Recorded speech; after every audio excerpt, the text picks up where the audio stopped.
Hola, bienvenidos. Buenas noches a un nuevo seminario o webinar de miércoles.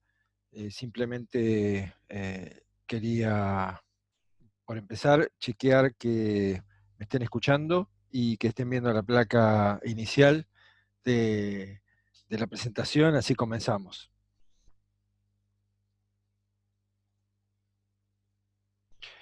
Bueno, muchas gracias. Como en todos estos webinars, les voy a pedir si no me pueden mandar por el chat de dónde se están conectando. Y al mismo tiempo les aviso que este webinar se está grabando para después disponibilizarlo en mi canal de YouTube. Así que si alguien tuviera algún problema en que esto se grabe o que salga su identificación, sobre todo al final, donde dejo de proyectar, me avisa y entonces grabo solamente la parte de la presentación, que son los primeros 30 minutos aproximadamente.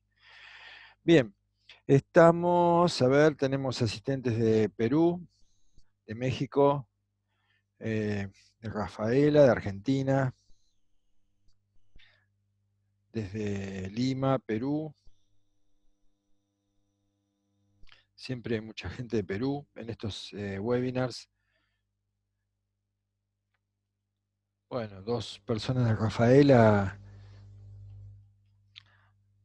si no se conocen, anda cerca, pues si no, mucha coincidencia, ¿no? Este, vamos a... Es probable que en el transcurso de los próximos meses haya novedades, sobre todo con vinculadas a nuestra presencia en Perú. Bien, bien, trabajan juntos quienes se conectan de Rafael, así que bienvenidos. Bien, vamos a hablar esta noche de carta de proyecto. Carta de proyecto es un tema que, digamos, para alguien que ha pasado por una capacitación PMI, es vital, es como el ABC, es donde todo empieza, y para quienes han pasado por una capacitación del tipo Six Sigma o similar, también es algo vital, pero sin embargo no es algo muy usado. Y el objetivo esta noche es analizar hasta dónde llega el alcance, qué se puede usar, qué no se puede usar, o cómo lo podemos usar. Es una herramienta muy práctica, sobre todo para establecer un norte de algo que queramos hacer. Antes de avanzar, les cuento, como siempre, quienes estamos atrás de esto somos Constanza y yo, que somos socios de HLT. Nos pueden, nos pueden explorar por nuestros perfiles de LinkedIn o pueden visitar nuestra página web hltnetwork.com. Avanzamos. Bien, hay algunos elementos. Una carta de proyecto es un documento. Básicamente es un documento. Y puede tener más secciones que esta, o no, pero diría que estas son las más importantes o las más relevantes. Eh, en la carta de proyecto, en este documento, nosotros lo que vamos a describir primero es cuál es el problema que tenemos entre manos, por qué queremos hacer esto, si es una iniciativa de mejora a gran escala, o si es un proyecto pequeño, o si es un problema que tenemos que solucionar. Es decir, aquí tenemos que contar por qué vamos a hacer lo que vamos a hacer. Y vamos a ver en unos minutos las partes que debería contener una descripción del problema. Después tenemos el objetivo y el alcance, donde en una sola frase nosotros deberíamos ser precisos para indicar qué es lo que queremos hacer, de dónde estamos ahora y a dónde queremos llegar, y qué es lo que abarca esta iniciativa que vamos a emprender, que es el alcance. Para que todo esto tenga un principio y un fin, y yo al final de toda esta iniciativa, que puede durar 2 horas o puede durar 6 meses, yo sepa si finalmente logré mi objetivo o no, necesitaría indicadores, al menos uno, que me diga dónde estaba parado al principio y dónde estoy parado ahora, y me permita comparar, y que no sea una sensación, sino que sea una realidad. Otro elemento que es muy importante es explicitar quién es el cliente. ¿Quién es el cliente de la iniciativa, no el cliente del negocio? A veces puede coincidir o no con el cliente del negocio. Es decir, ¿a quién vamos a impactar con esto? ¿Al área de producción? ¿Al negocio? ¿Al cliente final, el que compra? ¿A un proveedor? O sea, ¿quién es el que se va a ver beneficiado con lo que vamos a hacer? Y también, ¿quiénes estamos envueltos en esto? En general, se habla de que al menos son iniciativas de 2 personas. O sea, atrás de esto hay un equipo, aunque sea un equipo informal, porque hay personas que seguramente me van a ayudar brindando información o no. Y si es un equipo individual, que es una contradicción, pero digamos, si es una iniciativa de una sola persona, bueno, el hecho de tener que explicitarlo y poner mi nombre solo ahí, me obliga a pensar si yo no necesitaría la ayuda de alguien más para hacer esto. Y otro elemento que es mandatorio es cuál es el beneficio de esto. Si yo tengo un cliente, es decir, alguien que va a salir beneficiado, debería tener claro al menos cuáles son los beneficios concretos.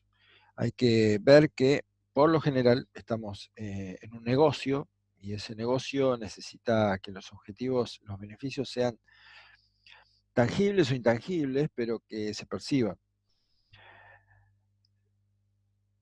Si es una entidad pública o si es una ONG o una entidad académica, bueno, quizás los beneficios no sean tangibles, no sean expresados en forma de dinero, pero los beneficios tiene que haber. Si yo no puedo listar al menos un beneficio de lo que sea, entonces debería preguntarme para qué quiero hacer esto. Hasta acá estamos bien. Quisiera chequear que estén, digamos, a bordo o que de pronto hayan descubierto que se entraron en el seminario equivocado.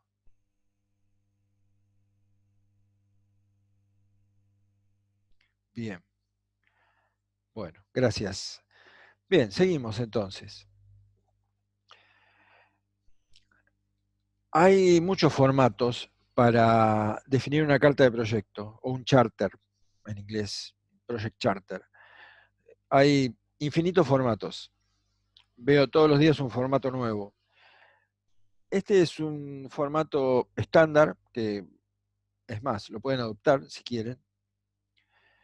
Y de paso les digo que en la presentación, esta que vamos a pasar, la voy a poner en mi perfil, en destacados, en mi perfil de LinkedIn. Va a estar a partir de mañana o pasado. Los elementos que acabamos de ver están todos indicados aquí. Hay un título, en general es un título, el título es algo corto, una frase corta que refiere o remite a lo que se quiere mejorar. Tenemos un espacio para la descripción del problema, un espacio para el objetivo y el alcance, una parte para indicar los indicadores, perdón que voy a anotar, eh,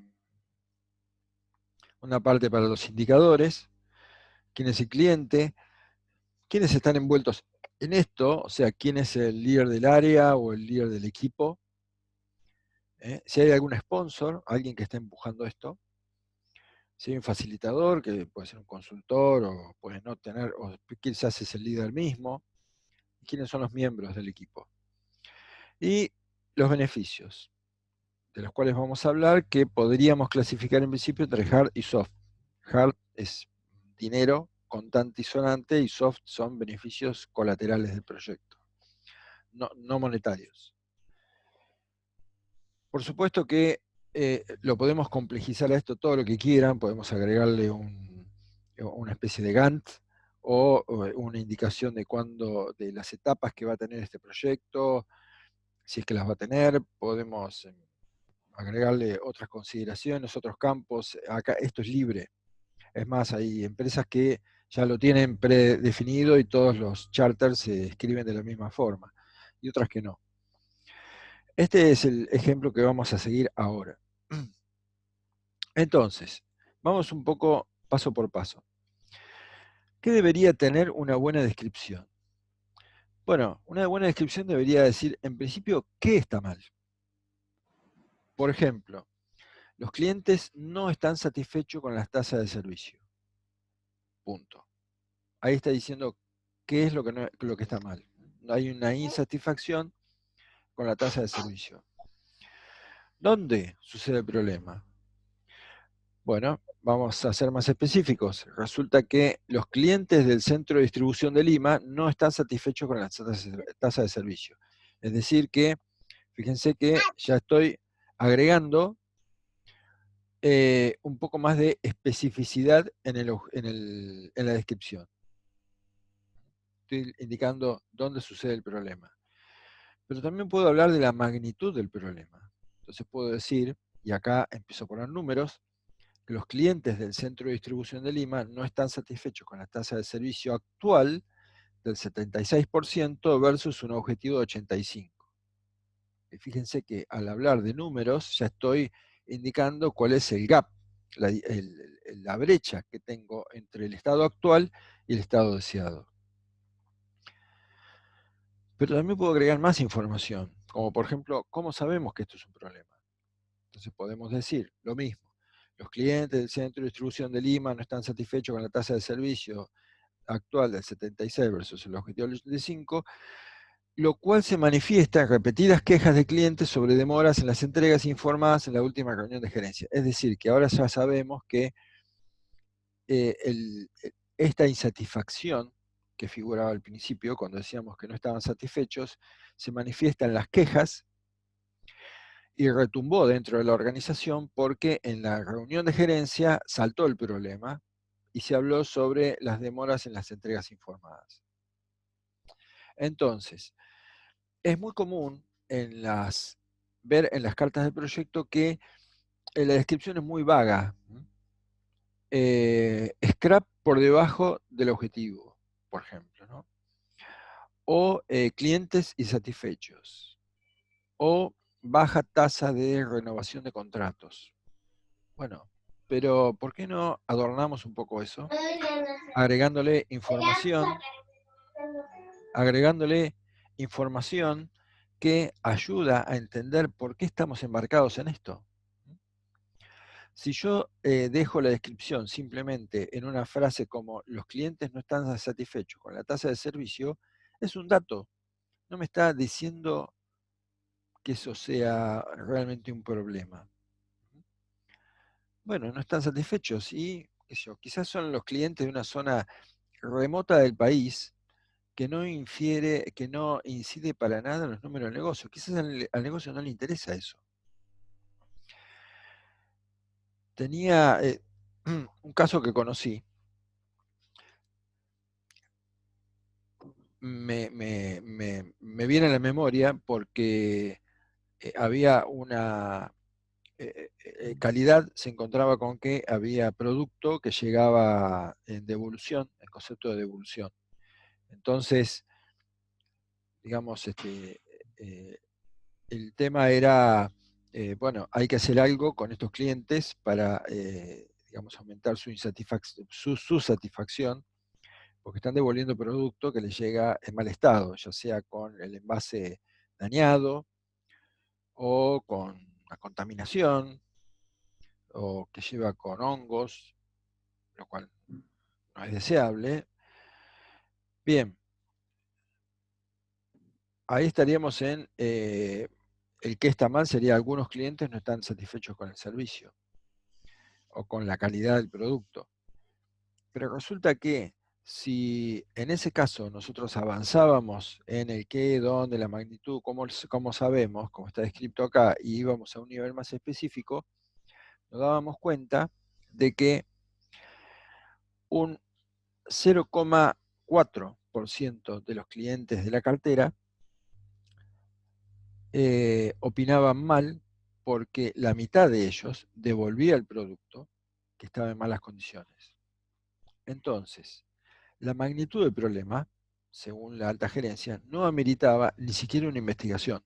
Directamente, automáticamente se le cambiaba el producto, pero ni siquiera valía la pena en ese momento y en ese negocio en particular, que era producto de consumo masivo, ponerse a investigar los motivos, porque había otros motivos mucho más importantes para tratar.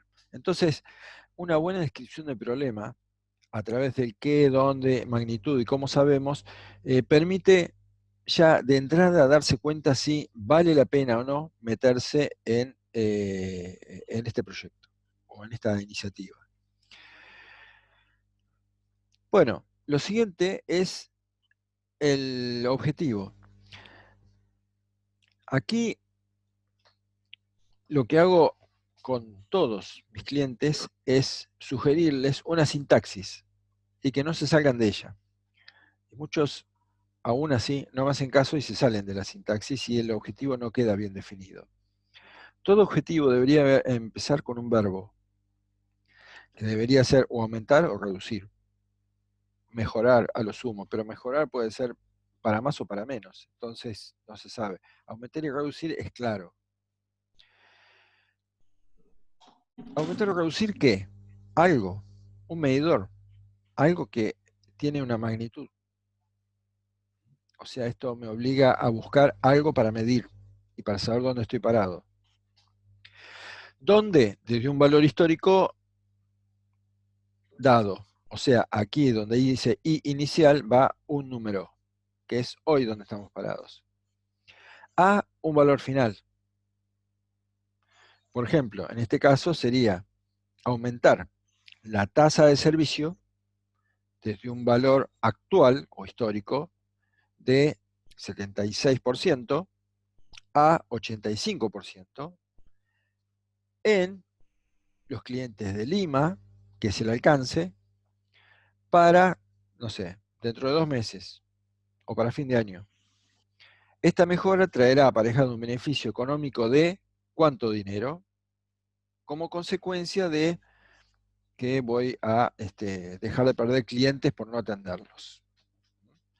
Entonces, ¿qué es lo que tenemos? Tenemos algo para medir, tenemos un estado inicial, un estado final, decimos dónde sucede el problema, que eso viene de la descripción, para cuándo lo vamos a lograr, y también indicamos cuánto nos vamos a beneficiar o cuánto se va a beneficiar el negocio con esto. ¿Y de dónde sale esto? ¿De dónde sale este número? Sale de acá, de la causa de beneficio. Supongamos que tenemos un problema, una papa caliente, como le decimos en Argentina al menos, ¿no? O sea, un problema que lo tenemos ya y lo tenemos que resolver hoy, no mañana ni pasado y menos aún a fin de año. Bueno, sería algo por el estilo, reducir el scrap que se está produciendo en la máquina tal desde un valor actual de, no sé, 7% a el objetivo de 5% para el día de mañana, en la máquina tal, perdón, para el día de mañana, y esto trae un beneficio económico. Bueno, ahí podemos quizás dejarlo en blanco porque es un problema que urge y lo tenemos que solucionar hoy porque no se admite ese nivel de desperdicio. Hasta aquí, ¿cómo vamos? ¿Alguna pregunta?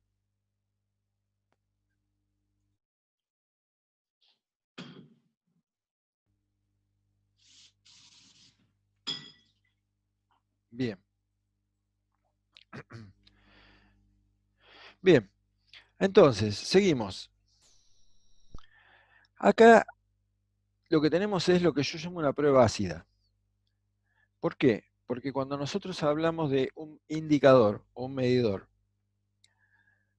lo primero que suelo decirle a mis clientes es, bueno, ese medidor lo podemos graficar en un diagrama XY, o sea, donde en el eje vertical graficamos la magnitud y en el eje horizontal graficamos el paso del tiempo. ¿Es posible hacer eso?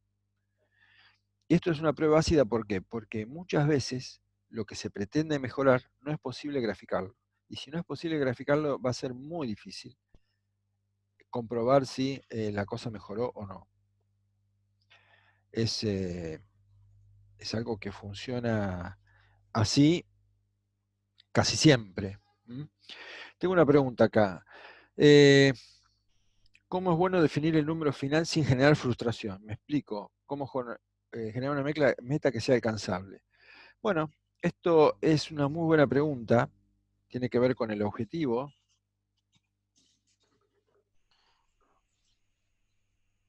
Bueno, el objetivo, eh, la, eh, la meta, digamos, el problema o el negocio lo conocemos nosotros.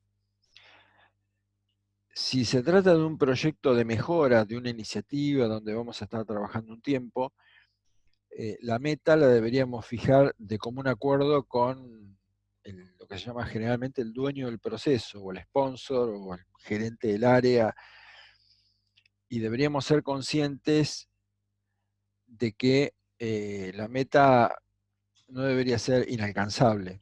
A veces es mejor definir metas parciales más cortas, más alcanzables, y avanzar en una serie de proyectos e iniciativas sucesivas, de tal manera de que el equipo se entusiasme y vaya avanzando sobre los éxitos y no sobre un gran fracaso. Así que en realidad no hay una regla práctica para definir cuál es la meta. Eh, Podríamos hablar estadísticamente de alguna recomendación de qué se distingue como meta o no, pero ya sería entrar en un tema más complejo, ¿no? Eh, Sería decir, bueno, a ver, ¿dónde yo tendría que mover el objetivo en este gráfico para poder establecer si el cambio va a ser estadísticamente significativo o no? El tema de la meta lo vamos a ver más extensamente en el próximo webinar. Esto lo digo, no es que los quiero impulsar a que me acompañen el próximo miércoles, pero si a alguien le interesa, lo vamos a estar explicando un poco mejor cuando veamos el diagrama del antes y el después el próximo miércoles. Pero digamos por ahora, en general, que tiene que ser una meta razonablemente alcanzable, pero no excesivamente conservadora.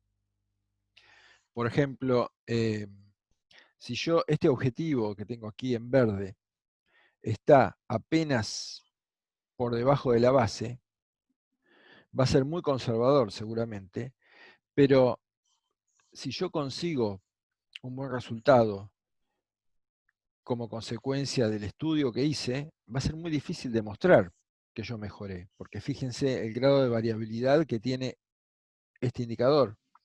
Si yo este objetivo lo pongo muy cerca de lo que es la base hoy, y el proceso sigue variando de esta forma, va a ser casi imposible que pueda percibir si algo mejoró o no mejoró.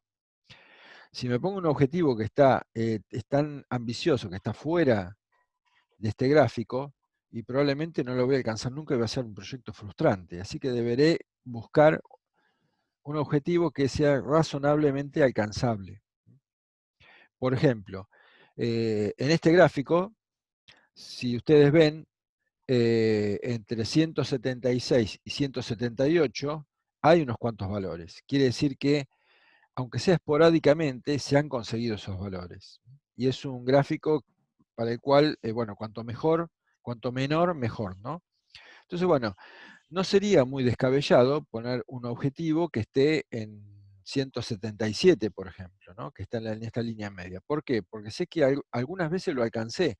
Por lo tanto, sé que es probable que yo encuentre el motivo por el cual el proceso a veces se comporta tan bien y que lo pueda anclar, ¿no? O sea, que pueda mover toda esta curva en un nivel menor. Así que, volviendo a la pregunta inicial que leía, una regla de oro práctica es graficar y ver cómo se comporta el proceso. Y a partir de ahí decidir cuál sería un objetivo razonable a seguir. Entonces, esto, el gráfico, yo le llamo una prueba ácida porque es un pasa no pasa. Es decir, un proyecto típico que suele venir y que suelo ver, bueno, no es tan típico, pero a veces aparecen, es, por ejemplo, reducir las diferencias de inventario. Muy bien. ¿Y cada cuánto hay un dato? Una vez por año. Bueno, claramente no se puede hacer este gráfico. Imagínense, si fuera este gráfico, estaríamos graficando décadas. Y si cualquier acción que yo tome, voy a tener que esperar un año a ver si dio resultado o no. Y hay que tener en cuenta que todo proceso tiene una variabilidad, por lo tanto, puede ser que el número no sea de mi agrado. Entonces, esa frecuencia de un dato anual prácticamente impide que yo pueda construir este gráfico. Tendré que solucionar el problema por otro lado, pero no con un proyecto de este tipo. Bien, sigamos adelante. Solo que me detengo cada tanto para ver si hay alguna cosa en el chat. Bueno, em, dice, ¿es válido considerar un promedio razonablemente bajar un 10 o 15% en un año? Sí, son números bastante comunes de ver. Lo que a mí me parece, y es una opinión puramente personal, fruto de la experiencia, nada más que eso, es que cualquiera de nosotros, haciendo más de lo mismo, como los americanos le llaman es process as usual, ¿no? O sea, hacer lo mismo de siempre, todos podemos mejorar cualquier cosa entre un 5 y un máximo un 10%. Así que cualquier cambio debería estar por encima de ese 5 o 10% para que sea significativo, a menos que sea un caso especial. Me tocó el año pasado un proceso continuo, y los procesos continuos son muy complejos y muy difíciles de mover, y ahí se logró un beneficio de un 7,7% y fue mucho, porque realmente es muy difícil de mover, pero comúnmente menos de un 5% es fácilmente lograble. Bien, beneficios. Podemos clasificar los beneficios en hard, duros o soft. Hard es dinero, y dinero que se puede contar. Las preguntas para establecer cuáles son esos beneficios es, bueno, ¿cuál es el impacto de este proyecto en el profit and loss? Es decir, ¿dónde en el cuadro de resultados se va a ver este número? ¿Dónde va a impactar? ¿Va a bajar el costo variable? ¿Qué es lo que va a pasar? Y el otro impacto es cuál es el impacto en el flujo de caja o el capital de trabajo que se ve en el balance sheet, en el balance. Entonces, uno se ve en el cuadro de resultados y otro se ve en el balance. Ejemplos, bueno, que aumenta el volumen de ventas, eso impacta en la primera línea del cuadro de resultados, aumenta el margen de contribución, igual impacta en el cuadro de resultados, reducción de costos, reducción de inventarios, que es algo que impacta en el capital de trabajo, o puede impactar en varios lados, pero esto es dinero que ya sea en el profit and loss o en el balance sheet se tienen que ver. Si no se ven ahí, entonces pasa para el otro lado. Un ejemplo típico que a veces se lo computa como hard y en realidad es soft es cuando, digamos, hay una reducción de horas hombre para hacer ciertas tareas. Por ejemplo, se elimina un retrabajo, lo cual es un beneficio, porque hay un trabajo de más que ahora no estoy haciendo. Pero sucede que ese retrabajo no se hacía con horas extras, sino que se hacía con Bueno, simplemente tiempo que se destinaba a algunas personas a hacer eso y después volvían a su asignación natural. Entonces uno dice, bueno, gané ese tiempo. La pregunta es, ¿en qué medida eso impacta en la hoja de resultados? Si yo no voy a separar a esas, si no voy a sacar a esas personas de la organización y no generaban horas extras, que son los dos motivos por los cuales pueden impactar en el profit and loss, entonces no es hard, porque yo ese dinero no lo voy a ver.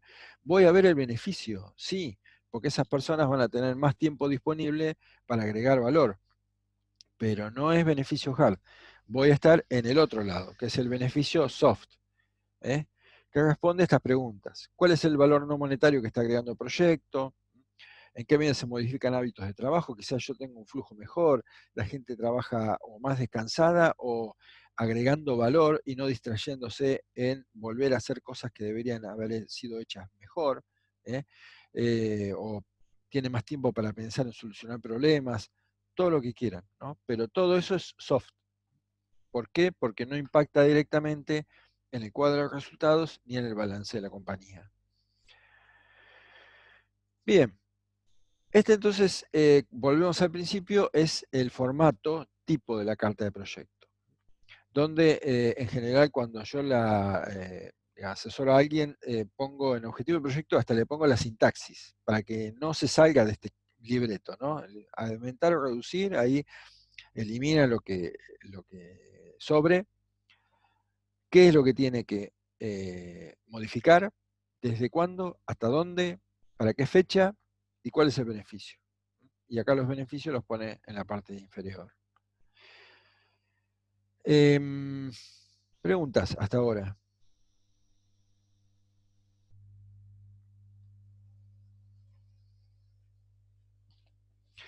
Entiendo con Lean las mejoras no deberían ser menos de un 40%. ¿Es correcta esa afirmación?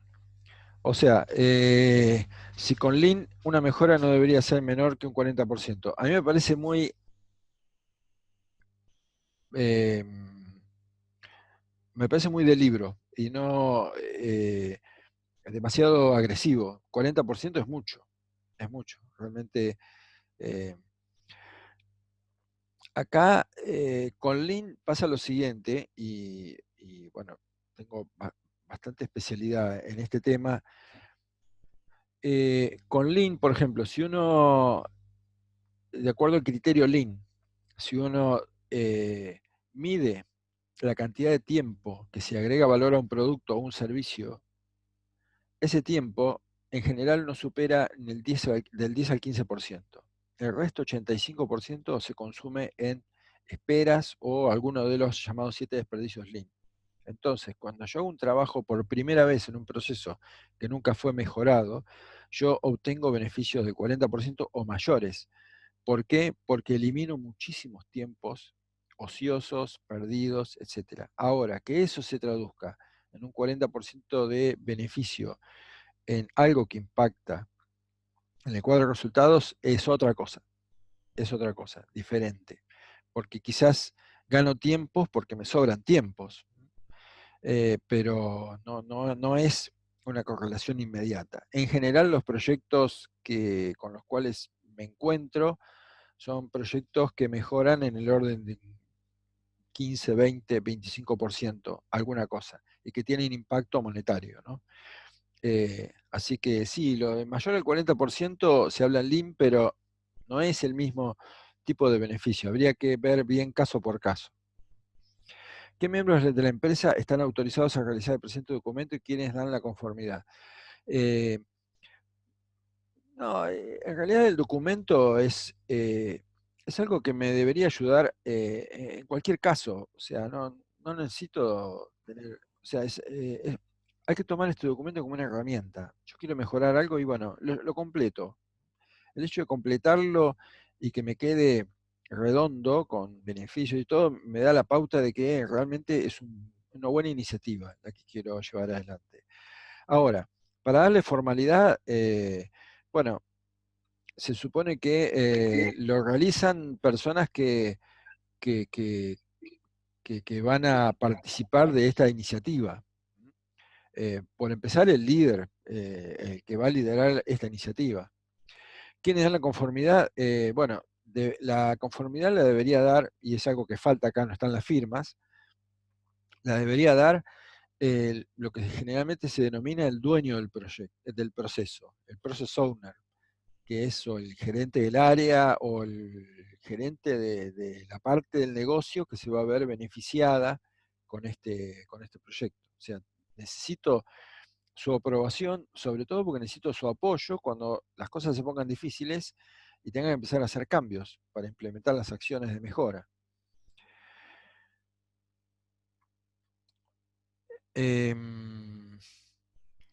Bien. Bien, la pregunta acerca de que las mejoras deberían ser no menos de un 40% es porque quien lo sufrió, Javier, lo tenía entre sus metas. Bueno, realmente es súper desafiante. Pero bueno, quizás eso está como una meta muy general y bueno, uno siempre puede encontrar algo para mejorar que sea de ese orden de magnitud sin que sea específicamente monetario. O sea, bajar el 40% el costo fijo de cualquier negocio me parece que es inviable. O sea, si yo puedo bajar el 40% del costo fijo de un negocio, o sea, sin achicar la estructura en esa magnitud, la verdad que da la impresión de que el negocio estaba muy mal, o muy sobre, eh, tenía un costo excesivamente alto y fácil de reducir. Eh, yo quisiera invitarlos, yo tengo un ejemplo, que la próxima placa es un ejemplo, pero quisiera invitarlos a, mientras les muestro el ejemplo, a que piensen en un caso propio.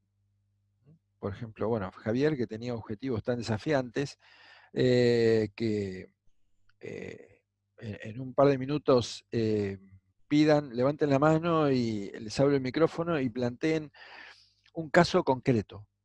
Un caso concreto es, miren, yo tengo tal problema, eh, del que sea, no importa la naturaleza, y me parece que esto lo podríamos encarar y explicitar con una carta de proyecto. Y tratamos de hacerla a ver qué nos sale. Bien. ¿Cuánto tiempo debe pasar generalmente para notar una mejora con ayuda de los indicadores? ¿Y hasta qué tiempo llega el punto óptimo? Y la verdad es que no, creo que no hay una respuesta a esto. Depende de la magnitud. Yo puedo tener un proyecto que se resuelve en un día con resultados que llegan en pocas horas, porque resuelvo un problema en forma disciplinada en una reunión de una hora. Y listo, ahí tengo el beneficio. O no, o tengo la confirmación de que no le di en el clavo y tengo que volver a retomar este tema porque la solución no fue exitosa. O puede ser que tenga un proyecto de varios meses, un estudio, donde tengo que estudiar mucha información, analizar datos, colectar opiniones de expertos o de gente que tiene mucha experiencia en el tema, en la empresa, y procurar una serie de soluciones que toman tiempo implementarlas. Bueno, ahí estamos hablando de meses. Así que es muy variable según lo que yo esté apuntando. En realidad yo estoy mostrando la carta de proyecto como un genérico, pero digamos, si tenemos un PM acá en la audiencia, bueno, si tenemos un proyecto de inversión donde tengo que instalar, no digo construir una planta, pero supongamos que tengamos que instalar un enfriador o una columna, una torre de enfriamiento en una planta química. Bueno, es un equipo con un volumen importante, hay que construirlo, hay que contratar gente, eh, bueno, hay que ponerlo en marcha, es algo que sigue un paso a paso y tiene un charter. O sea, o debería tener un charter donde se especifica quiénes van a participar de eso. Debería tener agregado a esto las etapas, cómo va a transcurrir el proyecto, cuándo va a terminar, cuándo va a ser la puesta en marcha. Bien, un ejemplo es con tiempo de respuesta en un call center. ¿Cuál es el problema? fíjense, hay una insatisfacción de parte de los clientes que se manifiesta de diferentes formas. O sea, hay llamadas que no son respondidas, hay una interacción exclusiva con el sistema, hay dificultades para encontrar a la persona indicada para responder la consulta. Es decir, esto todos lo hemos sufrido en algún momento, ¿no? O sea, nos quedamos en un loop sin fin con la computadora que nos lleva de un lado al otro y no nos resuelve el problema, y finalmente colgamos.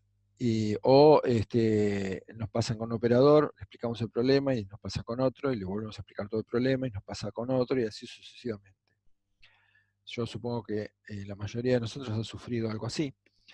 Hay datos históricos disponibles en la gerencia de operaciones, que hay 180 segundos en el tiempo de atención.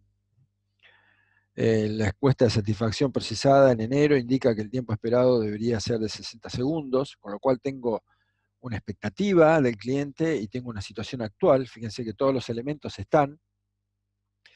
Hay un objetivo que está redactado de acuerdo a la sintaxis sugerida, reducir,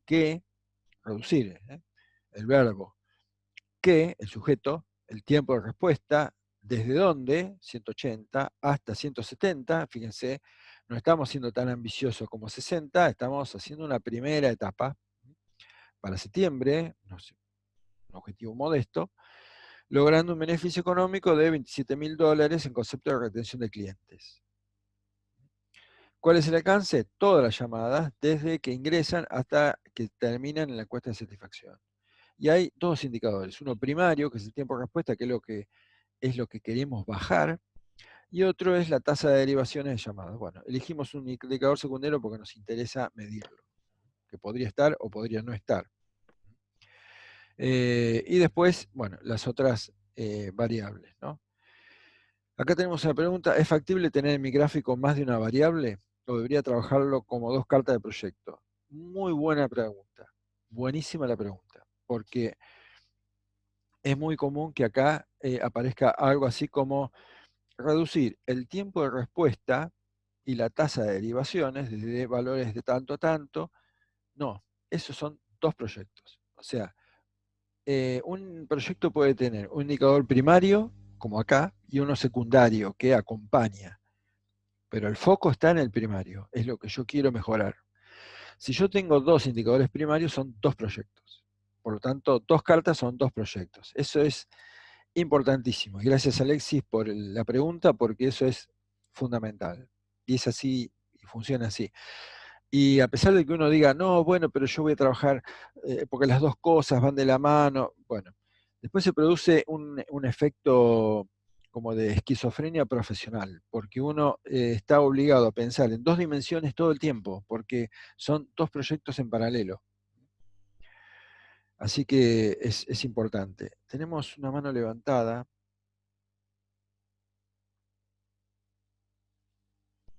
Bueno, la perdí, pero alguien levantó la mano. No sé si era para plantear algún caso. ¿A alguien le gustaría plantear algún caso? Y en ese caso, lo invito a que abra el micrófono y lo comente.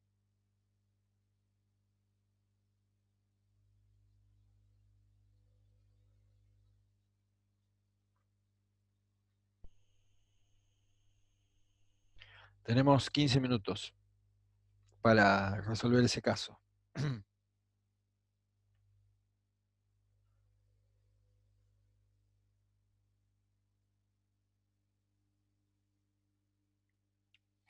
Ahora la gente de Rafaela, que si están todos, deben tener un interés en este tema, quizás motivado por algo. Si se animan, podemos intentarlo.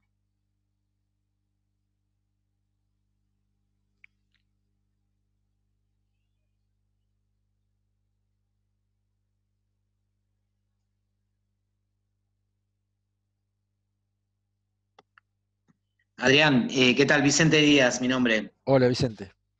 ¿Qué tal? Adrián, para entender bien la consigna, vos decís que describamos algún problema y que usemos la carta de proyecto para plantear el ejemplo. Sí, sí. O Sí, sea, sí. somos 14 bueno, 13 conmigo y 14 conmigo conectados. Vamos a suponer que estamos todos juntos, tenemos un problema, alguno de ustedes tira un problema y tratamos de construir la carta. Bueno, hoy justo lo estábamos compartiendo por privado porque trabajamos en diferentes áreas. Alexis trabaja en producción, soporte, y bueno, yo estoy en alguna parte de coordinación y tenemos un problema en común que es, ante la falta de capacidad de un proceso, establecemos controles 100%, donde antes se aplicaban controles por muestreo. Bien. O sea, le estamos agregando controles 100% que implican mano de obra de un sector que se llama control final, por un problema de falta de capacidad de un proceso previo. Entonces, bueno, un Sí, poco ese es el planteo, es decir, estamos insumiendo no solamente horas hombre del sector de inspección final, sino que estamos haciendo una operación que no está contemplada dentro o un control no contemplado dentro del control final de la pieza. Lo hacemos en una etapa intermedia inclusive del bien, proceso. perfecto. Bien. No hay obligación, ¿no? Pero por curiosidad, ¿es posible saber qué empresa es? Es una empresa de fábrica de válvulas para motor. Ok. Motor de combustión continua. Y la No, característica, bueno, para plantearlo así concretamente, uno que sea racional, llamarle así, es diámetro de vástago, que es una medida, digamos, de una variable. Nosotros trabajamos con diferentes diámetros, por supuesto, tolerados en cotas. Y bueno, en el orden estamos trabajando en el orden de las milésimas, pero para hacer un planteo rápido no cumple la capacidad de trabajar dentro de más o menos una centésima. O ok, sea, así es el planteo. ok. ¿Están viendo, ahora que lo saqué de modo presentación, ven la carta de proyecto en modo Sí. edición? Bueno, entonces podríamos poner, em, dice Gastón, agregando a la pregunta de Alexis, nosotros tenemos un indicador que es el EGP, pero a su vez es una constitución de muchos datos. En este caso lo ideal es enfocarse en las ineficiencias más grandes y plantear una carta de proyecto por cada uno de esos componentes que tiene impacto en nuestro indicador final. No sé si es una pregunta o una afirmación. Pero bueno, vamos a empezar con el título y vamos resolviéndolo. Entonces, mejora, podríamos poner en los diámetros de vástagos. Ujú. ¿De vástagos de qué eran? Perdón. De una válvula, nosotros le De decimos, o parte de válvulas. motor, una válvula.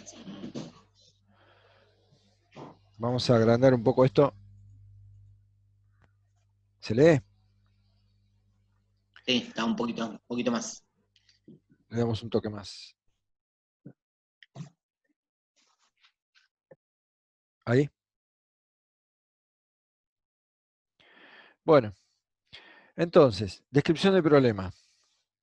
Entonces, los diámetros de válvulas.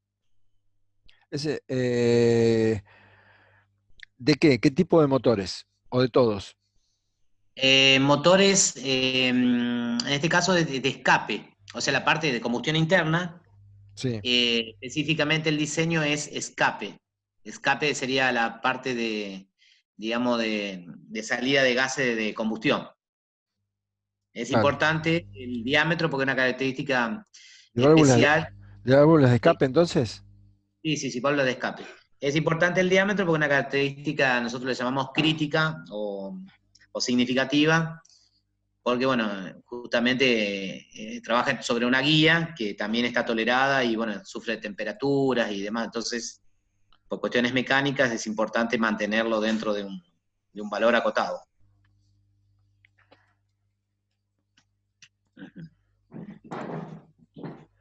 Lo cual es una característica crítica.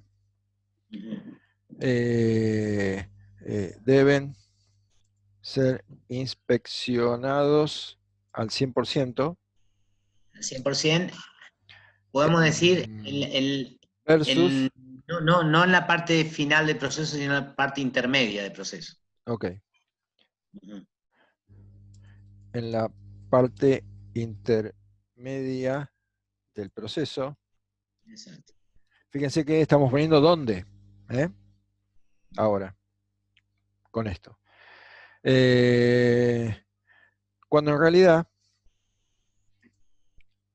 ¿cómo debería ser? La inspección debería ser en la parte Debería ser final. un proceso, nosotros le llamamos auditable o auditado, se toma una muestra, llamarle así, por cada 2.000 válvulas se toman 200, o sea, se hace un muestreo.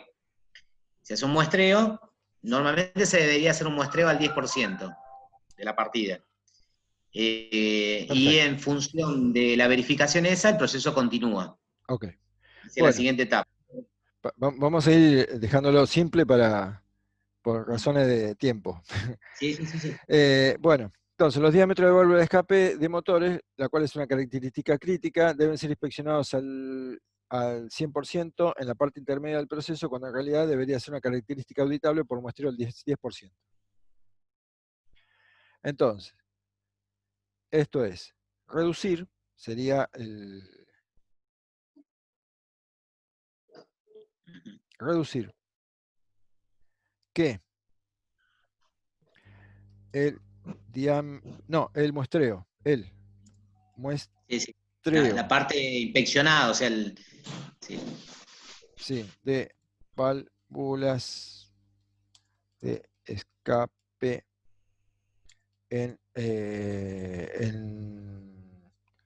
bueno, la parte media, perdón por el desconocimiento, ¿no? Pero bueno, vamos a ponerlo en No digamos, hay problema. desde un valor de 100 100%. Ujú.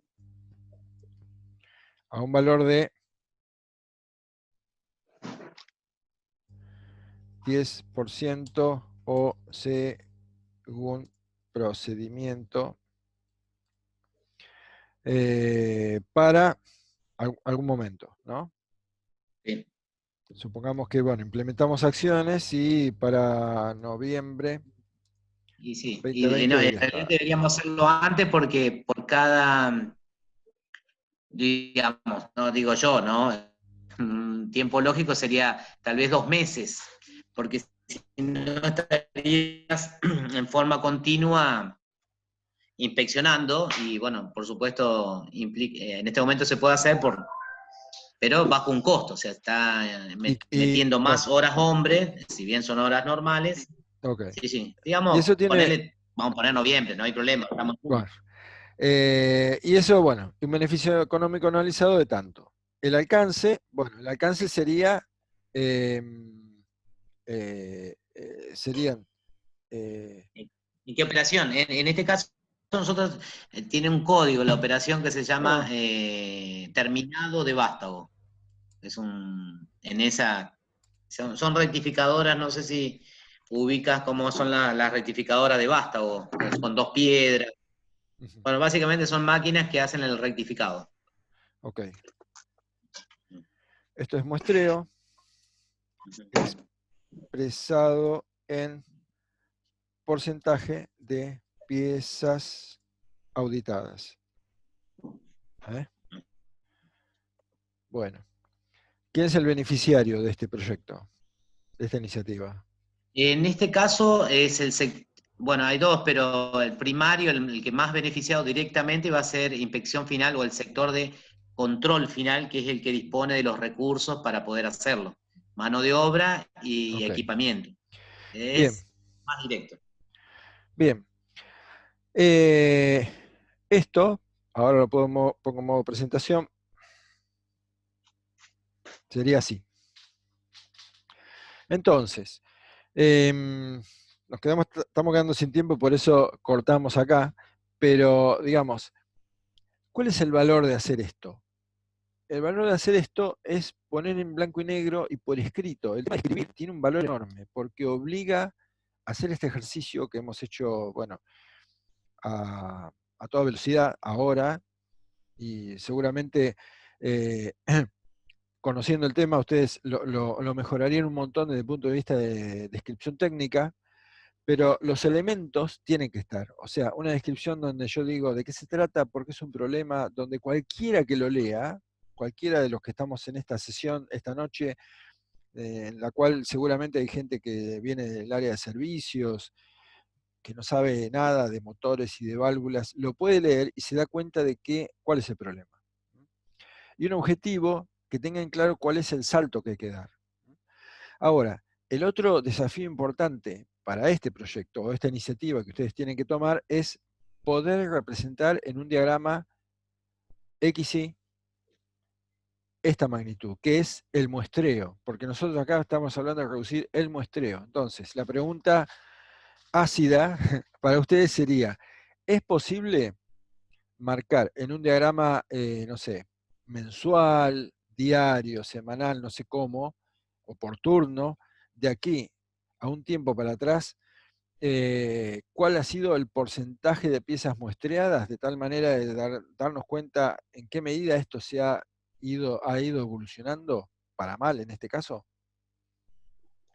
Sí, sí, porque hasta hace, pongamos, un mes, 2 meses, no lo estábamos haciendo con control 100%, pero nos hemos dado cuenta de que finalmente, porque te explico un poquito rápido, resulta que después de este minado de vástago va a un proceso de lo que se llama nituración, de nitrurado, que nosotros pensábamos que teníamos una relación, notábamos que las piezas quedaban fuera de especificación, chicas o grandes, y pensábamos o atribuíamos el problema al nitrurado.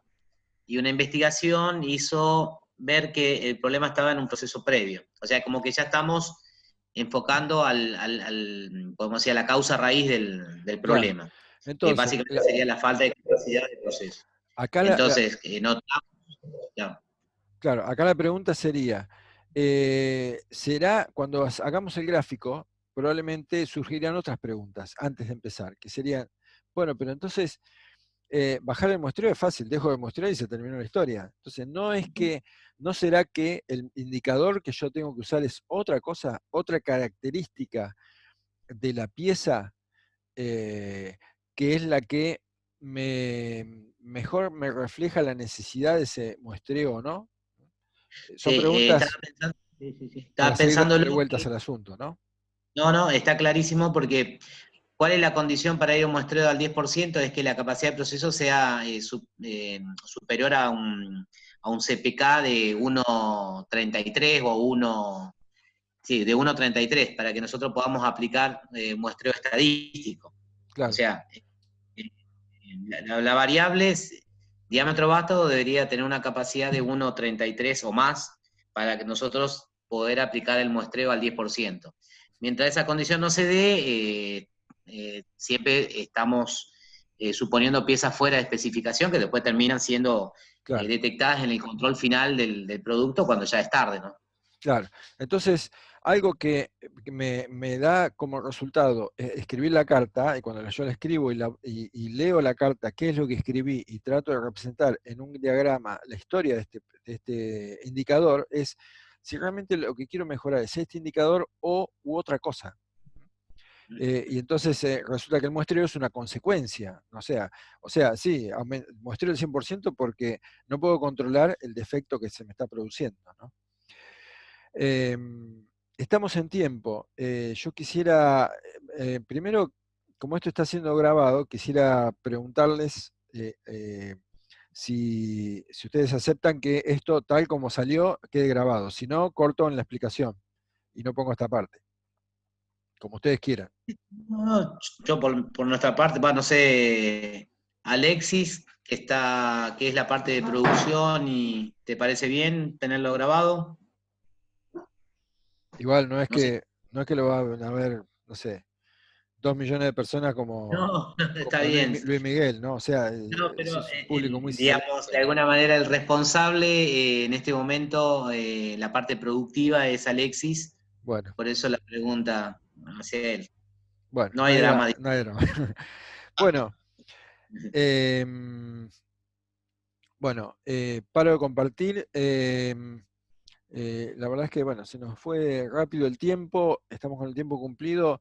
La verdad es que espero que les haya servido. La intención era justamente esa, hacer algo interactivo Y bueno, por supuesto que le agradezco a Vicente y a sus compañeros la amabilidad de habernos tirado este ejemplo que permitió completar la idea.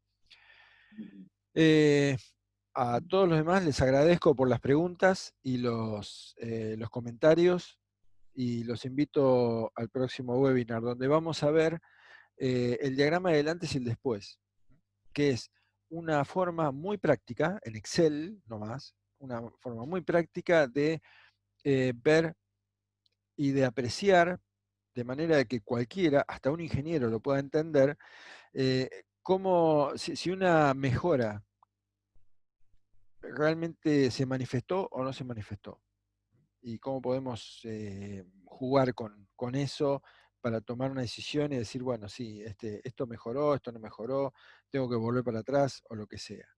Así que bueno, estos webinars, como les comenté, la grabación va a aparecer un par de días en YouTube. Me ponen con el nombre y van al canal donde están todas las grabaciones, y en el perfil de LinkedIn va a estar el material sin el ejemplo no lo voy a publicar, pero la teoría sí va a estar en PDF. Bueno, muchas gracias a todos y nos vemos en el próximo webinar.